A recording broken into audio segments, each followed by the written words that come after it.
Hello, welcome everyone. So I know that most people couldn't join tonight for whatever the reason is, but I'm going to go ahead and I'm going to start this. Um, oh Lord, that's easy. I'm going to go ahead and I'm going to start this anyway. This video is not allowed. Watch live. Yeah, what are we doing? Yes, but I'm going to go ahead. I just had to make sure that was, right. I'm going to go ahead and do this book review.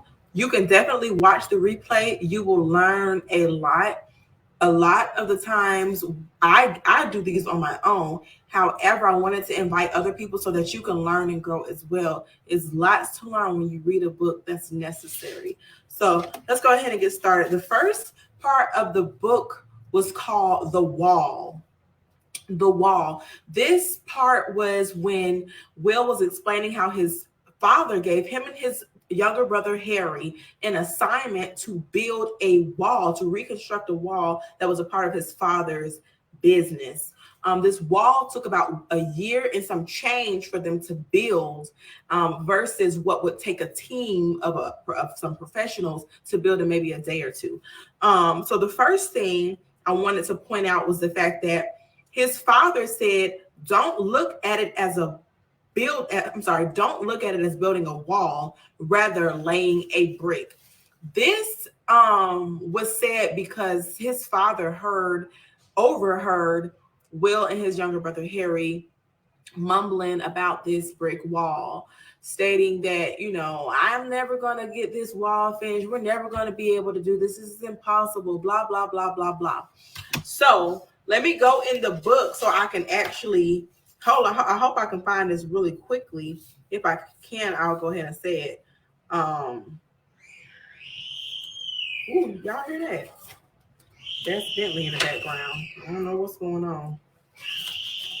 Okay, this is what he said. This is what his father said. Stop thinking about that. Stop thinking about the damn wall. He said, there is no wall. There are only bricks. Your job is to lay this brick perfectly. Then move on to the next brick. Then lay that brick perfectly. Then the next one. Don't be worrying about no wall. Your only concern is one brick. So I love that. That stuck out to me because a lot of times we're thinking about making $1 million or becoming the head of our company, or I guess having a child that is hard to conceive. And it's really just laying one more brick, at a time, having sex one more time, checking your ovulation one more time. Who watching this? I was going to say people supposed to be joining in, but or you trying to get to $1 million. It's about getting that next client or putting out another piece of content, showing up for yourself one more time. Y'all know this was supposed to be a book club of people serious. I specifically said people who are serious, join this book club. Why am I inviting you all to learn and grow with me? Because I'm doing it anyway. I'm a pusher. And I'm like, you know what? I'm already pushing my husband for free. Let me help some other women for free. It's about dedication, discipline, learning, and growing. Because people didn't show up to this book club. Do you think that I'm going to stop my review? No. What am I going to do? Lay another brick. What's another brick? Reading another chapter. What's another big brick? Writing another review question. Continue to show up for yourself. His father was teaching them discipline. He was teaching them to break down goals instead of looking at this huge picture. What is my picture? I want to inspire, and I'm already an inspiration, but I want to inspire millions of women. I want to push, I want to empower, I want to motivate millions of women. So guess what? If they don't show up when it's free, what shall I do? Lay one more brick, show up for myself.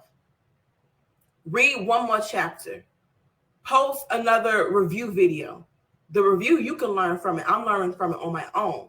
I'm learning so much on my own, and I definitely want to invite everyone to do so. And that's the same thing his father was on for free. His father was pushing him for free because that was his responsibility as their father, to push your children to see what they can accomplish, see what they can learn out of this lesson, to lay one more brick. Now let's go to the question. What area in life are you specifically working on being successful? I'm being a mother. That is my goal, to be a good mother. And that's just being specific. It's not the only goal, but my goal is to be a good mother and to love my children. Um, I would not consider myself a domesticated woman. That is not me. Cooking and cleaning, that is not naturally me. However, I have to make it so that my family eats. I have to make it so that things are clean and in shape. So what do? When I'm not naturally desiring to clean, I get storage containers. I get laundry basket. That's my laying on my brick. Getting another laundry basket because there's a whole bunch of clothes over here. So if I got to get 1,000 laundry baskets, which I don't think I will do that. Because guess what? Those laundry baskets are helping me be organized, which is helping my entire family's frustration level stay down.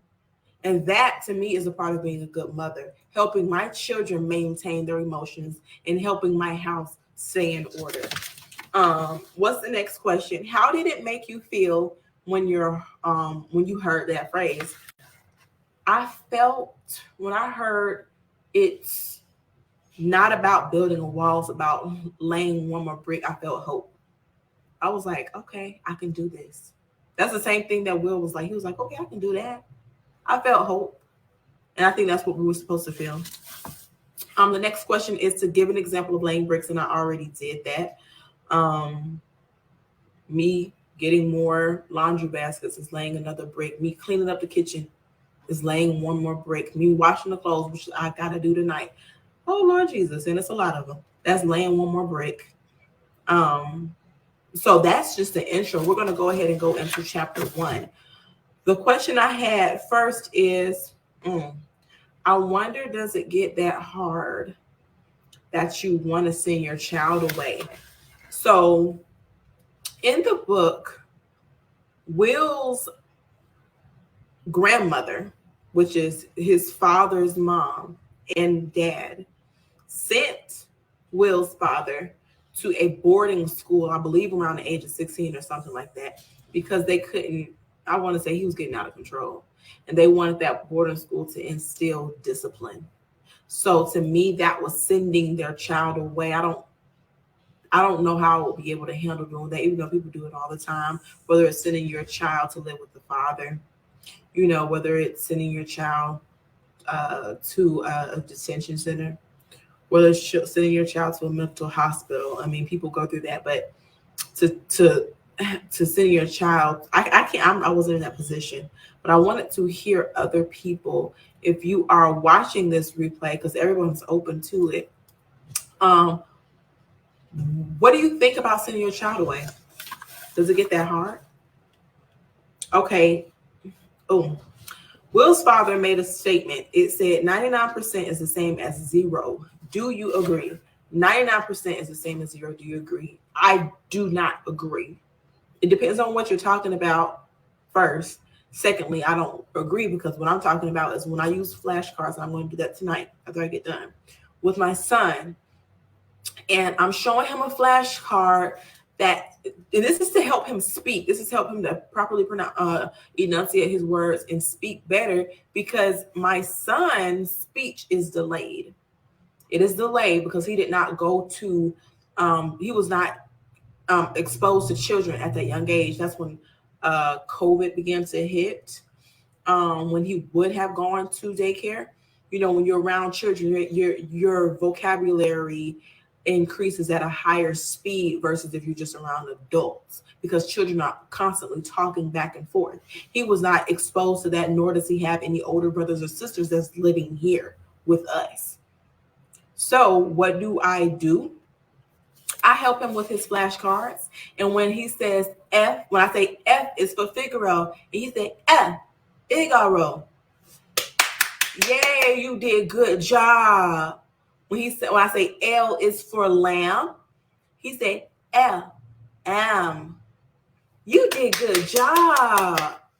When I say A is for apple, A, apple. A purple, P is for purple, purple. You did 100% for your level. You did 100% for where you are, given all your circumstances, being unexposed to words back and forth, how you would normally get if you had older sisters or brothers living with you, and if you went to a daycare. You did good for where you are. So me, I don't think that 99% equals 0. Because my son, who did not quite get 99%, he got 100 anyway. Because he tried the best that he could. He did it the best that he could. And that's where I stand. Here's another one, number 3. Hit me all you want, but you can never hurt me. I want to know what you think of that. That's what Will Smith's mother said when he was 9 years old. She said that, well, did she say that to his father? I think she said that to his father. I don't know. They got in so many different arguments. I know she said it to his father, but I don't know if it was the blow that actually knocked her out. Hit me all you want, but you can never hurt me is a lie. That's just what I think of that. That was a lie. It was a cover up. He thought that meant she was strong. I don't think that she was strong. I think she was numb, not strong. A perfect example. Am I strong because I took an epidural? I don't care. They call the women who are strong the one who endure the pain, if you say so. But you may not call me strong, but I needed that epidural in order to go through that painful moment. I was numb. I was not necessarily strong, because that pain would have knocked me out. I don't even know if I would survive having that type of pain. I hate pain. So his mom was numb, and Will Smith confused her numbness with strength. She was not strong for staying with a man who physically and verbally abused her. That's not strength. It's hard to leave a man who is providing. He said his dad will come home late at night and drop a stack of thousands on the bed and tell her to count that. Count that. You know, she was an educated woman, but Will also said that her education did not bring her to the level of her understanding and intellect. Financially, I'm assuming. She's a businesswoman who does accounting, right? She helps his father with the business, but I don't recall Will in that chapter talking about how she was bringing in so much money. Not as much as her father. So she was financially secure. It's hard to leave somebody who is financially secure. It's hard to leave someone who you have 3 children with. It was Will, Harry, and I think her name was Ellen. Will, Harry, and that's the children they had together. And then they also had their individual children, both named Pam. So no, that's not easy. And I'm missing one, I believe. I'm missing one. But it's not easy to leave your family who you've purchased homes with, you got businesses with. That's not easy to leave. It's easier to stay. It's easier just to be numb. Strength will be leaving. That's my opinion. What do you think? Hit me all you want, but you can never hurt me. That's what his mother said. What do you think? Next question. What is the tone of the book? Okay, so when I wrote this question, it was more so with, it was in the first chapter. I was trying to think if it was in the introduction as well. I feel like Will was exaggerating a little bit. Maybe he wasn't, but to me, he wanted to emphasize him being a coward. And maybe he was a coward, but I'm trying to see if, are you saying this so you can feel connected with your audience that you have a struggle somewhere? Because I don't know, is he a billionaire? How much money does Will Smith make? Let's see. How much money does Will Smith have? Let's see what comes up. Okay, this could be a lie because people really don't know. Will Smith's net worth is estimated at $350 million. One says mostly thanks to Malibu property he and Jada Smith bought in 1999, which is, that property worth 70 million today. So he might be worth 350 million. To me, I'm like, 350 million. You a coward and you make that much? So I guess so. That's his character. His character is cowardly. That's what he's saying. But to me, it felt like he was I felt like he was exaggerating. And in the second chapter, you'll see how he is someone who does make believe. So you don't know what he's saying. What if what he's saying is true? You don't know which part of it is. And then I felt like he was trying to make it seem like even though I am a multimillionaire, I still have flaws just like you. And to me, although this is a good book, it just wasn't hitting right there. I'm like, okay, you're a coward. Whoop to do. Okay. So that's that was what I thought the tone of the book was. What do you think the tone of the book is? The fifth one is, what do you think about his mother staying with someone who continued to abuse her? Like I told you before, when she made that comment saying, hit me all you want, but you can never hurt me. To me, of course she was weak. What strong woman is going to, who values herself and who values her life? If you value your life, right? In that area, when it came to her relationship with her husband, I don't believe she was strong. I believe she wanted to put up with it for the sake of her children and the sake of comfort. That is my opinion. What do you think? What do you think about his mother staying with someone who continued to physically abuse her? So let me read the last part of this review. I'm sorry, of this chapter. Let me read the last part of this chapter. Is this chapter 2? Okay, that was chapter 2. Okay, so let's see. Let me see. It was then that my young identity congealed in my mind. It became encased in a hard sediment, an unshakable feeling that no matter what I have done, no matter how successful I've become, no matter how much money I've made, or how many number one hits I've had, or how many box office records I've broken, there is this subtle and silent feeling always pulsating in the back of my mind that I am a coward and that I have failed. And I am sorry, Mama, I'm sorry. What?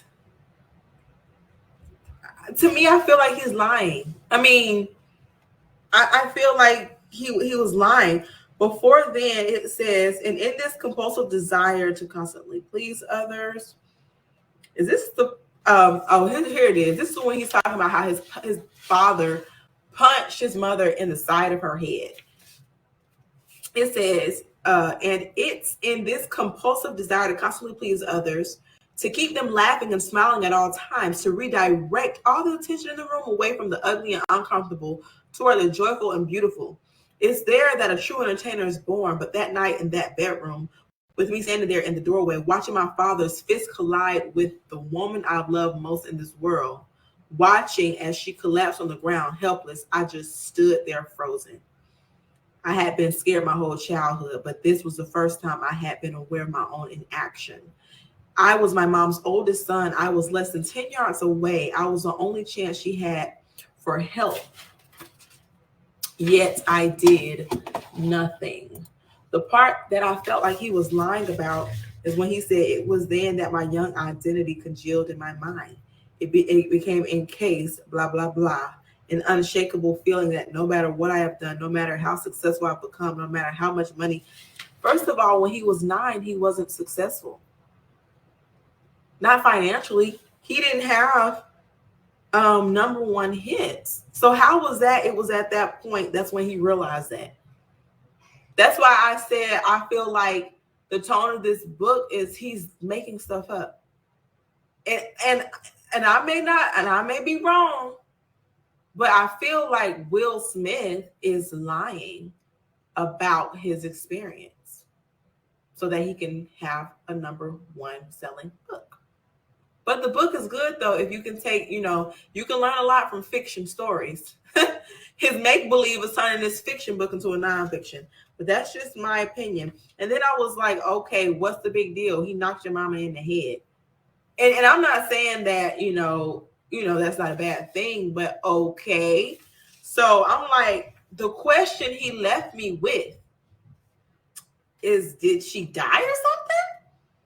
Because I'm like, why was it that moment that all of these things changed? Because wasn't your father beating your mom before? What was it in this moment that was so much different? So then I listened to the audio book, and then I was like, okay, so maybe this is him answering the question that I had.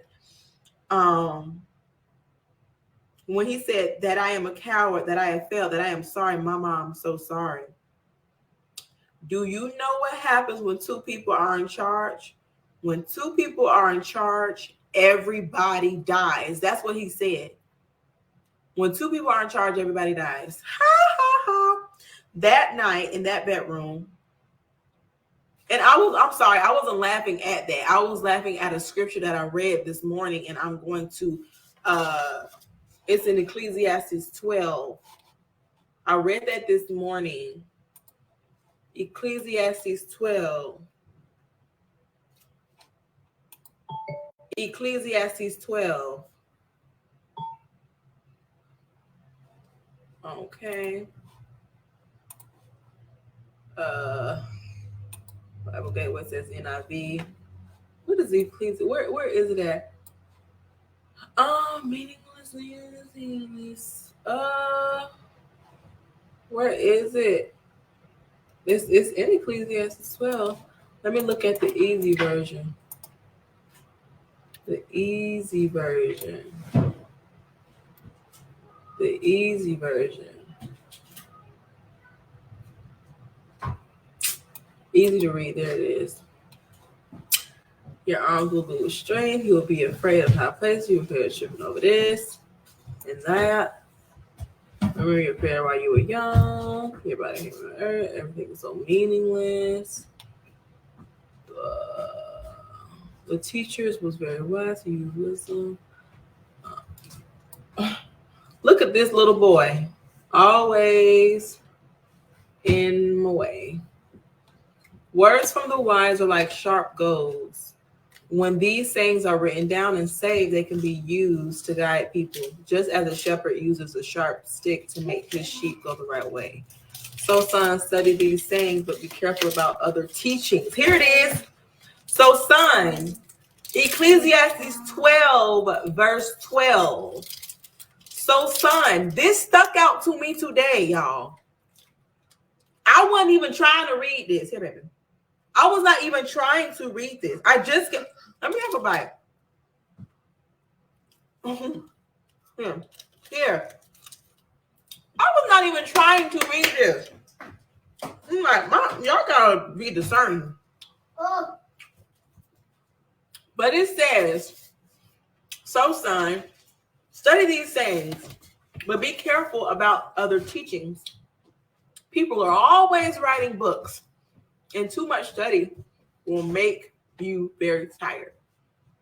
So, son, study these things, but be careful about other people's teachings. What is he saying right there? Be careful about what you're reading. Let's go. Let's see if they have a temporary, not temporary, but TPT. No, they ain't got TPT right here. That's what. Oh, the Amplified was good. Amplified was real good. But beyond this, my son, about going further than the words given by one shepherd, about going further than the words given by one shepherd, be warned. Now, the writing of many books is endless, right? And here's the major part. So do not believe everything you read. An excess study and devotion to books is wearying to the body. The writing of many books is endless. People always want to have a number one book, so they're going to keep on writing. The story is good. Get what you can take from his story, because the story is really good. Just like if you read an inspirational, if you look at a inspirational movie, that does not mean that everything in that movie is true, but you can learn something from it. I don't think that Will Smith's story is true. That's just my opinion. I could be wrong, but that's just what I'm getting from it. So do not believe everything you read. And that's what I got from it for today. Do not believe everything that you read. The question that I was left with is, the answer that I thought I got was when he said, do you know what happens when two people are in charge? When two people are in charge, everybody dies. He left with that because he's saying that after his mom was hit on the side of her head and fell to the floor, I believe blood was gushing out of her mouth. So I'm like, are you saying she died? That night in that bedroom, at only 9 years old, watching the destruction of my family as my mother collapsed to the floor. In that moment, I made a silent promise to my mother, to my family, to myself. One day I would be in charge and this would never, ever happen again. What would never, ever happen again? She wouldn't get punched. I mean, because I'm like, what is making this punch so much worse than the other punches? I'm not saying if this did happen, that's fine that it did happen. I just want to know what made this punch different than the other ones. So did she die? That's all I want to know. And that was a question that I was left with. So anyway, if you are watching this replay, I believe you will be blessed. I believe you will be blessed. When you do book reviews, you don't really know what is true and what is not, especially when it is a nonfiction book. So you have to try to tear these things apart. Learn what you can learn about it, regardless of the situation, right? Learn what you can learn about it, regardless if they're telling the truth or not. However, I hope you all can join the next one. And if you cannot, then don't worry, you will be able to join our next book club. This book will be done and we'll do another one in 6 weeks. Well, the first week is already passed, so we got 5 weeks and then we'll be doing the next one. So anyway, if you want to join the next one, if you do not come to the next meeting, you will just be watching these book reviews on YouTube or inside the group. You won't be a part of them because I have to have consistency. But anyway, see you next time. Bye.